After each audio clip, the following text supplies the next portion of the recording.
शुक्रवार को भी बीजेपी ने संसद में राहुल गांधी के लंदन में दिए गए बयान पर माफी की मांग की और कहा कि राहुल की संसद सदस्यता रद्द की जाए। इस मुद्दे पर लोकसभा में आज फिर हंगामा हुआ। राहुल गांधी को सजा के मुद्दे पर कांग्रेस की अगुवाई में 14 विपक्षी दलों ने विजय चौक तक पैदल मार्च निकाला।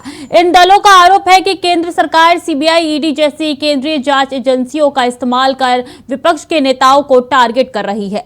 विपक्ष के मार्च के दौरान कांग्रेस अध्यक्ष मल्लिकार्जुन खड़गे ने क्या कुछ कहा, सुनिए। अलावा राहुल गांधी जी जो सच बोल रहे हैं और उन्होंने पार्लियामेंट में अपनी बात को सच्चाई से रखी, बहुत से मुद्दे उन्होंने वहां जो रखा कि अदानी को किसने लेके गया था विदेशों में, और जब प्रधानमंत्री जी विदेश गए थे उस वक्त कहां पर अदानी उनको मिले, ये सारी चीजें उन्होंने पूछी। क्या ये गलत है?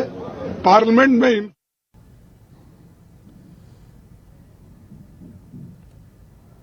और इस वक्त की बड़ी जानकारी आपके साथ साझा कर रहे हैं। इस वक्त की बड़ी खबर, राहुल मामले से जुड़ी हुई बड़ी जानकारी आपके साथ साझा कर रहे हैं। इस वक्त की बड़ी खबर, राहुल मामले से जुड़ी हुई, राहुल गांधी को लगा झटका। बड़ी खबर इस वक्त की, राहुल गांधी को झटका लगा है। इस वक्त की बड़ी जानकारी आपके साथ साझा कर रहे हैं। राहुल गांधी को झटका लगा है, तो एक के बाद एक कई बड़े झटके राहुल गांधी को लगते जा रहे हैं। अब देखिए, इसी मामले में एक और बड़ा झटका राहुल गांधी को लगा है। कल किस तरीके से उनको 2 साल की सजा सुनाई गई थी मोदी सर ने मामले में, और उसके बाद उनको जमानत मिल गई थी, उसके बाद से फिर से उनको झटका लगा है। तो एक के बाद एक बड़े झटके राहुल गांधी को लगते जा रहे हैं। इससे पहले भी हमने देखा था किस तरीके से उन्होंने भारत जोड़ो यात्रा पे जो बयान दिया था उसको लेकर दिल्ली पुलिस उनके घर गई थी। तो बड़ी जानकारी आपके साथ साझा कर रहे हैं कि एक के बाद एक बड़े झटके राहुल गांधी को लगते जा रहे हैं, और एक और बड़ा झटका राहुल गांधी को लगा है। बड़ी जानकारी इस वक्त थी, राहुल गांधी को लगा एक और बड़ा झटका।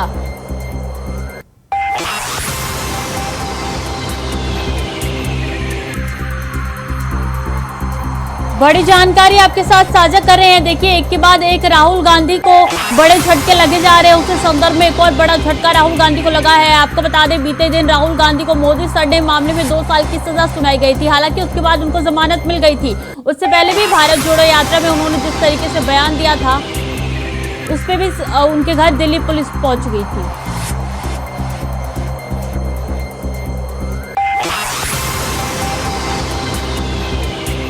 हमारे साथ अधिक जानकारी के लिए तिलक चावला लाइव जुड़ चुके हैं। तिलक जी, क्या है ये पूरी जानकारी? एक और राहुल गांधी को बड़ा झटका लगा है। बिल्कुल, इस वक्त की एक बड़ी खबर हम आपको बता रहे हैं कि राहुल गांधी की जो लोकसभा सदस्यता है वो रद्द कर दी गई है। यानी कि जो मानहानि का केस था और 2 साल की सजा के बाद जो सदस्यता को लेकर संशय बना हुआ था, उसको लेकर एक बड़ा यहां पर फैसला लिया गया है। और कल ही जो सजा का ऐलान हुआ था और मानहानि के केस में राहुल गांधी को दोषी ठहराया गया था, और उसमें जो प्रावधान है 2 साल का, उस सजा के तहत राहुल गांधी की सदस्यता को लेकर जो है वो संकट बना हुआ था, संशय बना हुआ था कि राहुल गांधी अब वायनाड से सांसद रह पाएंगे या फिर नहीं। और राहुल गांधी को लेकर अब नोटिफिकेशन बकायदा जारी हो चुका है, और नोटिफिकेशन जारी होने के बाद साफ हो चुका है कि राहुल गांधी अब सांसद नहीं रह पाएंगे। लेकिन इसके साथ साथ एक बड़ी खबर और आपको बता दें कि जो 6 साल तक के लिए जो संशय बना हुआ है कि वो चुनाव लड़ पाएंगे या नहीं लड़ पाएंगे, उसको लेकर भी अब स्थिति लगभग साफ होती हुई दिखाई दे रही है। कांग्रेस के लिए ये एक बहुत बड़ा झटका है, और ये किसी बड़े झटके से इसलिए भी कम नहीं है क्योंकि 2024 का चुनाव बेहद नजदीक है, और ऐसे में सदस्यता रद्द होना संकेत और संदेश बिल्कुल साफ है कि मसला सिर्फ सदस्यता तक सीमित नहीं है। लोकसभा से वो सांसद थे, लेकिन इसके साथ साथ थे शब्द का इस्तेमाल मैं इसलिए कर रहा हूं क्योंकि वो पहले सांसद हुआ करते थे कुछ वक्त पहले तक, लेकिन अब वो सांसद नहीं होंगे। यानी कि जो उनकी लोकसभा की सदस्यता है वो रद्द कर दी गई है। राहुल गांधी अब पूर्व सांसद कहलाएंगे। यानी कि जो संशय बना हुआ था, कांग्रेस के घर में टेंशन थी, लगातार कल से बैठकों का दौर चल रहा था, और उस दौर के बाद अब यह स्थिति स्पष्ट हो चुकी है कि राहुल गांधी को लेकर लोकसभा सचिवालय से जो नोटिफिकेशन जारी हुआ है उसमें बिल्कुल स्पष्ट है कि राहुल गांधी अब सांसद नहीं रहे। यानी कि उनकी सांसद की सदस्यता जो है वो खत्म हो चुकी है।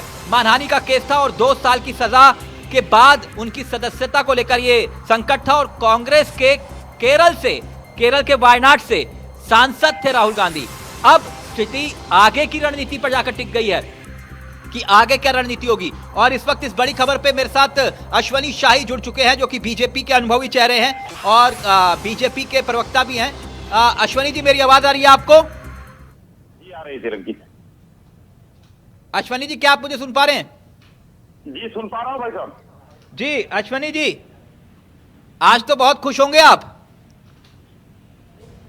अब देखिए, ये राजनीतिक चीजें हैं, खुश होने की कोई बात नहीं है। कोई जो जैसा करेगा वैसा भरेगा। माननीय राहुल जी ने जो किया था उसका खामियाजा उन्हें भुगतना पड़ा।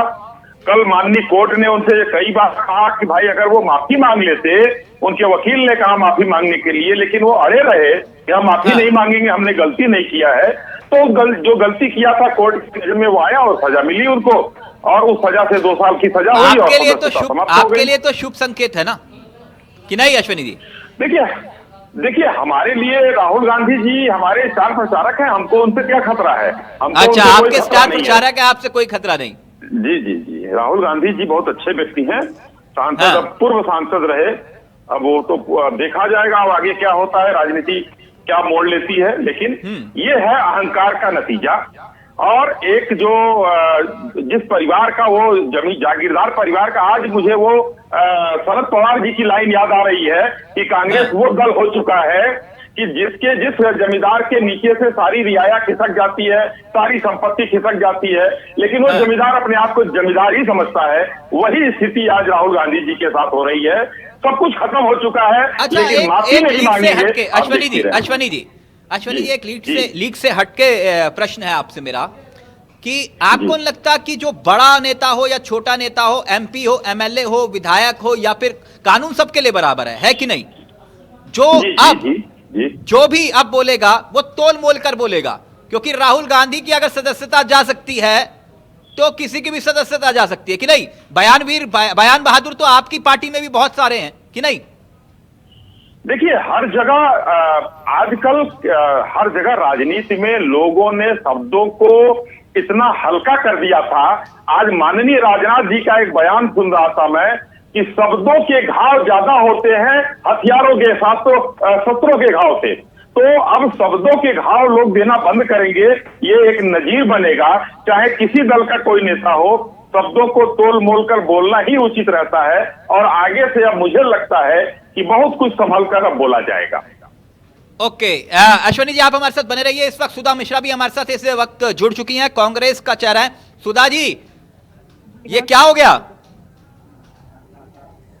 अभी ये शाहिद जो बोल रहे थे, बहुत अच्छा लगता है कि जब आप प्रपंच फैलाते हो और अपने ऊपर कोई भी न फैसले आते हैं ना आपके ऊपर कोई कार्रवाई होती है। तिलक जी, आप भी जानते हैं नहीं, परपंच ये तो फैसला कोर्ट का है, ये परपंच बीजेपी ने कैसे फैलाया? सुधा जी, ना, इसकी सारे बिंदुओं पर जब आप पढ़ेंगे तो समझ में आएगा। जजों को बदलने से लेके ऊपर की कोर्ट से फिर वापस नीचे की कोर्ट आने में जो चीजें जैसे हुई है, कोई सवाल, यानी आप कोर्ट के फैसले पर ही सवाल उठा रहे हैं आप तो? तिलक जी, मैं आज के इस समय की राजनीतिक रूप से जो सिर्फ साजिशन किसी की प्रश्न पूछने के कारण उससे किए जा रहे हैं, मेरा सवाल उससे है। आप बताइए। अच्छा, तो आप तो ऐसे कह रही है, जो बात कांग्रेस कह रही है कि सच बोलने की सजा मिल गई उनको।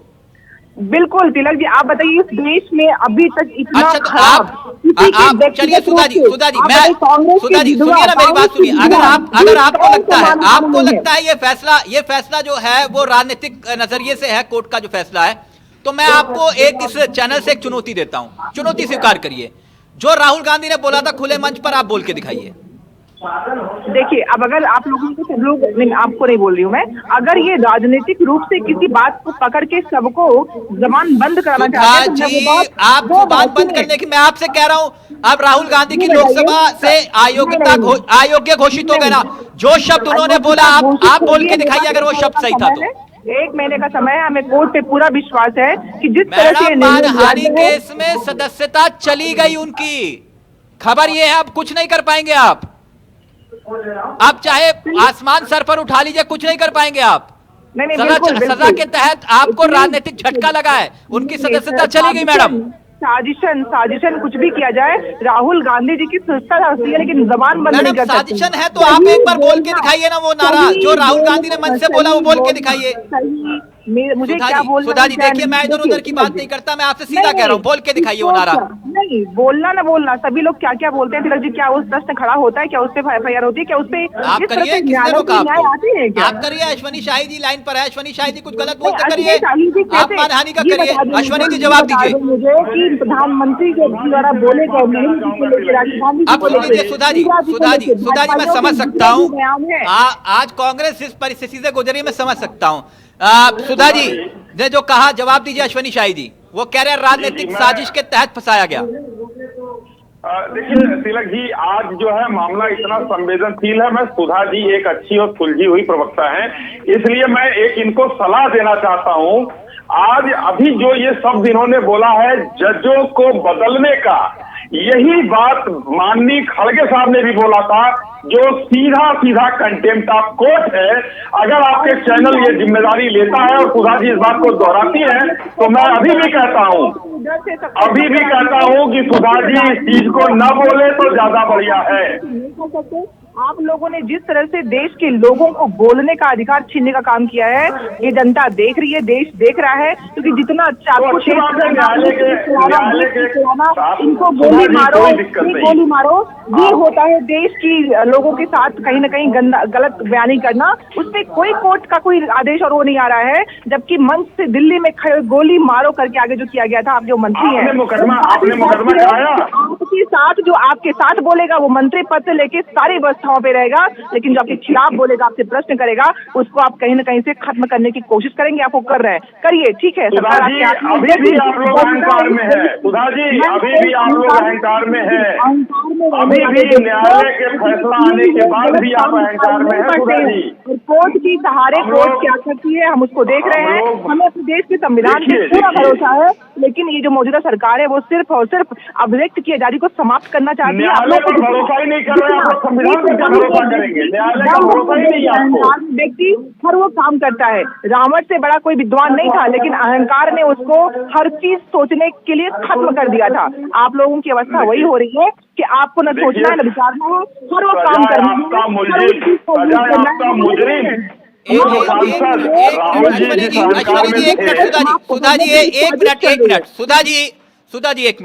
सुधा जी, मैं तो आपसे कह रहा हूं कि राहुल गांधी को राजनीतिक साजिश के तहत फंसाया गया। आप जो बात कह रहे हैं फैसला कोर्ट का है, लेकिन अगर आपको ये अभी भी लगता है तो मैं आपको फिर एक बार दरख्वास्त कर रहा हूं, अगर आपको ये चैलेंज लग रहा है तो चैलेंज स्वीकार करिए। राहुल गांधी ने जो बात कही वो खुले मंच पर आप भी बोल के दिखाइए। तिलक जी, मैं आपसे सिर्फ इतना कहना चाहूंगी कि आज शाम के डिबेट में सिर्फ उन मुद्दों पर चर्चा करते हैं कि आज तक भारतीय राजनीति में भाजपा, कांग्रेस या किसी भी अन्य पार्टी में कितने लोगों ने क्या क्या, आपको शायद याद होगा, मैं तो नहीं थी लेकिन आपको याद होगा कि जब इंदिरा गांधी जी के बारे में जो स्लोगन निकाला गया था वो मैं बोल भी नहीं सकती हूँ, लेकिन इंदिरा जी ने माफ किया था। तो ऐसे शब्दों पे इस तरह का नहीं, गंगा में बहुत पानी बह गया है। अब आप फिर इंदिरा गांधी के जमाने की बात करेंगे, मैं आपको फिर वाकया याद दिला दूंगा। अगर आप वाकया सुनना चाह रहे तो सुन लीजिए। बिल्कुल बिल्कुल। इमरजेंसी क्यों लगी थी? मैंने कांग्रेस इमरजेंसी क्यों लगी थी देश को बताइए, आज बताइए देश को इमरजेंसी क्यों लगी थी सुधा जी? सांसद की सदस्यता को समाप्त करने की सुधा जी आप बताइए ना, इमरजेंसी क्यों लगी थी देश में? उसके पीछे की वजह क्या थी? कौन सा ऐसा फैसला था जिस वजह से इंदिरा गांधी को इमरजेंसी लगानी पड़ी? आप बताइए ना देश को। आज जो इमरजेंसी की चल रही थी, कौन सा ऐसा कारण कि इमरजेंसी? आप देखिए, आप मेरे सवाल को घुमा रही हैं। मैं आपसे पूछ रहा हूँ ऐसा कौन सा फैसला था जिस वजह से इमरजेंसी लगानी पड़ी थी? अगर दिल्ली में एक लाइन लग जाती है कि देश बचाने के लिए ये करो, तो उसमें कौन सी इमरजेंसी आ गई है कि उस व्यक्ति इतने असहाय हो जाते हैं? अश्वनी शाही जी वो ये कह रहे हैं, अपने बयान बहादुरों को भी अब संभाल के रखिएगा। कुल मिला के सुधा जी ये कह रही हैं।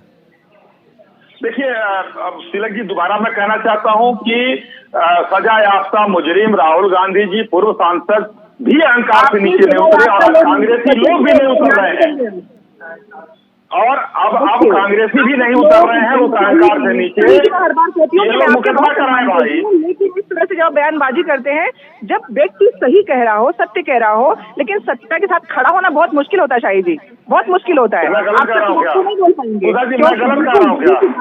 आपको पार्टी गलत कर रहा हूँ, साथ देना है, आपको झूठ का साथ देना है। गलत कर रहा हूँ, मानहानि केस में सजा मानहानि केस में सजा हुई है, अब भविष्य की राजनीति किस जो है करवट लेती हुई दिखाई दे रही है अश्विनी जी। आप तो कह रहे हैं कि आपके सबसे बड़े स्टार प्रचारक किनारे हो गए राहुल गांधी। अश्विनी जी अपने ऊपर सभी जितने आरोप लगे वो खत्म कर देने वाली एक मिनट सुधा जी एक मिनट। अश्विनी जी अब आगे क्या? आपके तो सबसे बड़े स्टार प्रचारक किनारे हो गए, जैसे आप कह रहे हैं कि आपको बेहद दुख है कि आपके सबसे बड़े स्टार प्रचारक।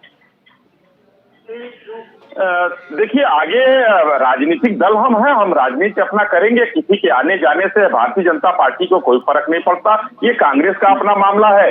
कांग्रेस के लोग अपना अहंकार संभालें, अपनी पार्टी देखें। भारतीय जनता पार्टी अपने सेवा धर्म पर, सबका साथ, सबका विकास, सबका विश्वास पर आगे चल रही है और आगे चलती भी रहेगी। ये तो कांग्रेस को सोचना है। सबका अहित अपना विकास, आपके पार्टी का स्लोगन चेंज हुआ है, देखा करिए। चलिए, ये आप लोग अपने अहंकार में डूबे रहिए और दूसरे के ऊपर ब्लेम लगाइए। सिर्फ अपना विकास और पूरे देश का अगर माफी मांग लिए होते, राहुल गांधी जी माफी मांग लिए होते तो आज ये दिन न देखना पड़ता उनको। जिसको सरकार चलाने की आज वो ये दिन नहीं देखना पड़ता। अंग्रेजों के साथ मिलकर माफी मांग के सरकार चलाने वाले लोग क्या कहेंगे, हमें उनसे कोई भी उदाहरण लेने की जरूरत नहीं है। सुधा जी आप बीच में बोल रही हैं, आज बौखलाई हुई है, थोड़ा सुन लीजिए। नाबाद जेल आपको मेरे बीच में बोल रही हैं, आप कभी बोलती नहीं है वैसे, कभी बोलती नहीं है, लेकिन आज लगातार आप लगातार बोलती चली जा रही हैं। कभी नहीं बोलती हैं आप, आज लगातार बोलती चली जा रही हैं। आप सुनिए, हमारा समय जो है, और मैं अगर आप नाबाद जेल याद होगा, नाबाद जेल को याद करिए आप लोग। जवाहरलाल नेहरू जी ने खूब माफी मांगी थी और इनके राहुल जी के आदेश में लिखा हुआ है, आदेश में लिखा हुआ है। आपके पास कभी वक्त हो तो पटेल जी को पढ़ लीजिएगा, उनके पढ़े हुए लेख, उनके कहे हुए कथन पढ़ लीजिएगा। एकदम उन्होंने बहुत काम आएगा। जेल में उन्होंने जो माफी मांगा था, खड़े करने वाले लोग एक बार पटेल जी को पढ़ लें, तब समझ में आएगा कि नेहरू और पटेल जेल में जो माफी मांगा था वो भी किताब में लिखा हुआ है, वो भी किताब में ही हमने पढ़ा है। जो नेहरू आप लगातार बोलेंगी, मुझे पता है। ये बौखलाहट आपकी पता है, आज आप लगातार बोलेंगी, ऐसा कभी नहीं करती है आप। सुधा मिश्रा, मेरा सवाल ये है कि अभी सुशील मोदी को मैं सुना था मीडिया में, उन्होंने आके एक बाइट दी, उन्होंने कहा कि पटना में भी एक राहुल गांधी के खिलाफ मामला दर्ज है, उसको भी खुलवाएंगे, ओपन करेंगे धीरे धीरे करके। जी वो तो है ही है, उन्होंने किया था उसी समय। नहीं तो क्या लगता है, क्या 2024 की राह कांग्रेस पार्टी के लिए सुधा मिश्रा आसान नजर आ रही है? जिस तरह से हेट स्पीच को लेकर तमाम नेता, चाहे आजम खान और समाजवादी पार्टी के नेता आजम खान, हाल ही में हमने उनका उदाहरण देखा, रामपुर सीट से उन्हें अपनी विधायकी गंवानी पड़ी। इसके साथ साथ उनके बेटे अब्दुल्ला आजम, रामपुर की स्वार सीट से उन्हें विधायकी गंवानी पड़ी। इसके बाद अब बारी आती है राहुल गांधी की। राहुल गांधी ने भी नरेंद्र मोदी को लेकर कहा था, तो अब 2 साल की सजा का ऐलान हुआ है, तो लोकसभा से अयोग्य घोषित कर दिया गया। ऐसे में आने वाले समय में कांग्रेस पार्टी के पास अब चारा क्या है सुधा मिश्रा? चारा हमारा छोड़िए, आप लोग पत्रकारिता करते हैं, आप लोगों का धर्म है कि कम से कम इस देश में जितने लोगों ने इस तरह की बयानबाजी की उनको ढूंढिए और उन पे कोर्ट केस चलवाइए। ये आप लोगों की जिम्मेदारी है। हम क्या करें, हम देख लेंगे। कोर्ट केस करना सुधा मिश्रा ये मीडिया का काम नहीं है ना, कोर्ट केस करना मीडिया का काम नहीं है। हम तो ये पूछ रहे हैं आपसे, सवाल ये है सुधा मिश्रा कि बीजेपी कांग्रेस पार्टी के पास अब चारा क्या है, आगे क्या करेगी कांग्रेस पार्टी? ये हमारे संगठन की तरफ से आपको सूचना मिल जाएगी, लेकिन अभी आप लोगों का काम यही है ना कि जितने हेड स्पीचेज या जो चीजें हुई हैं भाजपा की तरफ से, वो लाके देश की जनता को बताना, ये आप लोगों का भी फर्ज बनता है और आप लोग करना चाहिए। क्योंकि इस तरह देश में जो 2 घर में बांट के देश को रख रहे हैं, ये दिखाने की बहुत जरूरत है। जनता को जानना चाहिए कि इस देश में राजनीति में कौन से पैतरे बदले हैं, सिर्फ अपने खिलाफ उठने वाले प्रश्नों को रोकने के लिए। ये बहुत जरूरत है आज के समय की, और मुझे उम्मीद है, पूरा भरोसा है। लेकिन अश्विनी शाही, बीजेपी तो लगातार, मैं आऊंगा आपके पास सुधा मिश्रा, आऊंगा मैं आपके पास। अश्विनी शाही, बीजेपी लगातार मुद्दा उठा रही थी राहुल गांधी को लेकर, ऐसे में अब राहुल गांधी का अयोग्य घोषित हो जाना क्या भारतीय जनता पार्टी को आने वाले समय में फायदा पहुंचाएगा? देखिए, क्या फायदा क्या नुकसान, मैंने पहले भी कहा। अभी ये उनका अंदरूनी मामला है, उनको क्या नुकसान होगा फायदा होगा। भारतीय जनता पार्टी अपने जगह पर है और भारतीय जनता पार्टी अपने रास्ते पर चल रही है। भ्रष्टाचार के खिलाफ हम किसी भी भ्रष्टाचारी को चाहेंगे कि कोर्ट और न्यायोचित सजा उसको मिले, चाहे वो जो भी हो। नहीं, ऐसे में भी राहुल गांधी के पास चारा है, वो अपीले कोर्ट में जा सकते हैं, इसके साथ साथ हाई कोर्ट से इस पूरे मामले पर स्टे ले सकते हैं, तो फिर इसमें बीजेपी का रुख क्या होगा? जो कोर्ट का आदेश होगा वो सर्वसम्मत है। कोर्ट का आदेश न्यायालय सर्वोपरि है हिंदुस्तान में। हम उसके न्यायालय की अवमानना जो है थोड़ा ही करनी है, हमको अनुपालन करना है उसका। जो न्यायालय अगर करता है, स्टे दे देता है, उनकी सदस्यता पर स्टे हो जाता है, तो वो स्पीकर साहब समझेंगे कि न्याय संगत क्या है। नहीं, लेकिन सुधा मिश्रा, कल जब राहुल गांधी को 2 साल की सजा का ऐलान हुआ तो मैंने कांग्रेस पार्टी के बड़े बड़े नेताओं को सुना, तो उनका कहना है कि हम कोर्ट के फैसले का सम्मान करते हैं लेकिन कोर्ट के फैसले का स्वागत नहीं करते। यानी कि कांग्रेस ये कहती हुई नजर आई कि कहीं ना कहीं सरकार के दबाव में इस तरह का आदेश पारित हुआ है कोर्ट के द्वारा। क्या सुधा मिश्रा इस बात से इत्तेफाक रखती हैं? सुधा मिश्रा,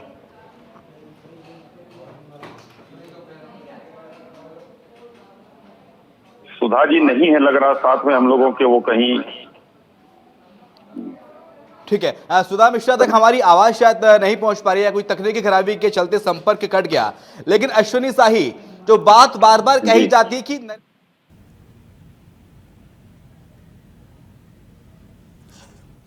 तो हमारे साथ बीजेपी और कांग्रेस से प्रवक्ता जुड़े थे, बहुत बहुत धन्यवाद आपका हमारे साथ जुड़ने के लिए। वक्त तो चलो छोटे से ब्रेक का, जल्द लौटेंगे।